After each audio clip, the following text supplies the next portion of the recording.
Hello everyone, I'm Zack, the Dark Conservatarian, and you are watching Strike Force number 028, and today we are going to be talking about the Jim Crow laws and how they restricted the free market. The free market will solve all the problems. Well, we know it won't. That's not Actually, the we know it will. No, we know it won't. Well, what stopped segregation during the 60s?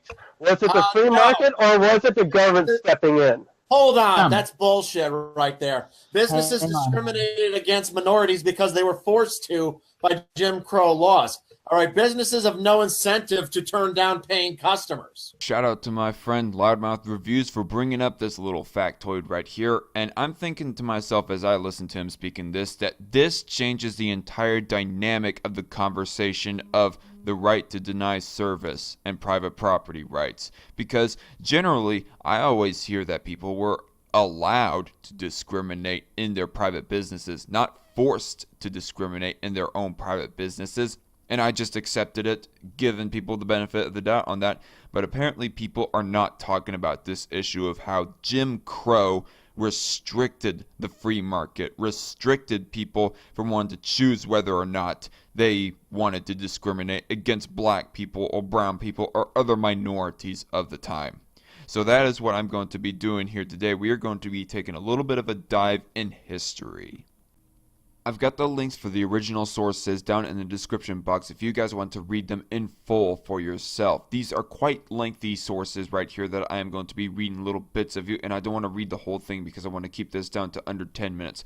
But again, down below for you to read them for yourself, and I highly suggest that you do. According to Britannica.com on the Jim Crow laws, from the late 1870s, Southern state legislatures, no longer controlled by carpetbaggers and freedmen, passed laws requiring the separation of whites from persons of color in public transportation and schools. Generally, anyone of ascertainable or strongly suspected black ancestry in any degree was for that purpose a person of color. The pre-Civil War distinction favoring those whose ancestry was known to be mixed, particularly the half-French free persons of color in Louisiana, was abandoned. The segregation principle was extended to parks, cemeteries, theaters, and restaurants in an effort to prevent any contact between blacks and whites as equals. It was codified on local and state levels, and most famously with the separation but equal decision of the U.S. Supreme Court in Plessy v.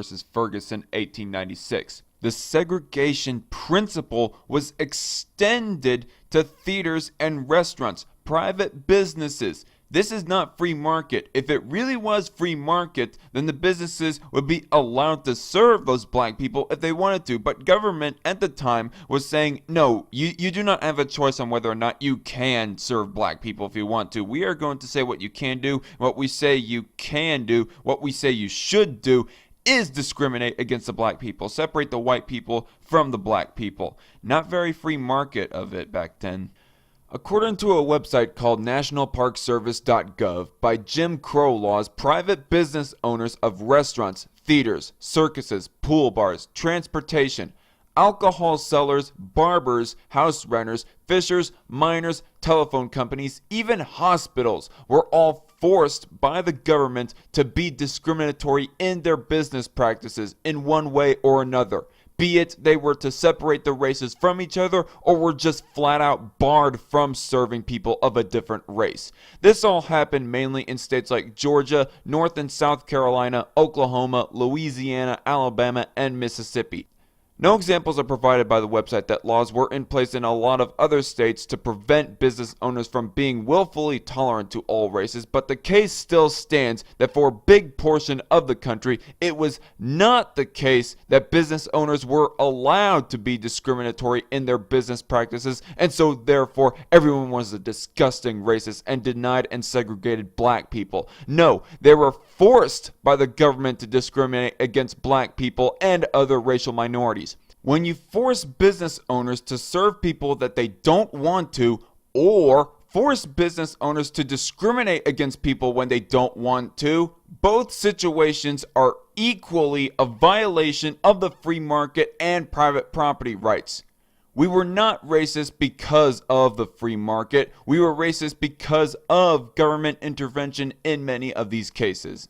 Now, granted, I do not know for certain that if Jim Crow laws were not in place at all, that was forcing private businesses to discriminate against black people, if they were not in place at all, I do not know if those said private business owners would or would not discriminate against black people, because racism was still kind of a muck back in the country.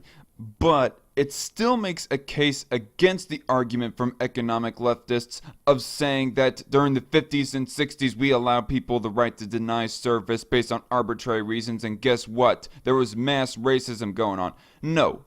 Calm down. It is not as black and white as you are making it out to be. We do not know for sure of that. And so if we were to allow private businesses to deny service on arbitrary reasons, not force them to deny service, but allow them to deny service, would we have the same circumstance like back in the 50s and 60s? I would kind of think not, and guess what, economic leftists? You cannot use Jim Crow law days as an example of what would happen if we do allow it, because they weren't allowed, they were, again, forced, which is anti-free market. So therefore, Jim Crow laws in the 50s and 60s were pretty anti-free market.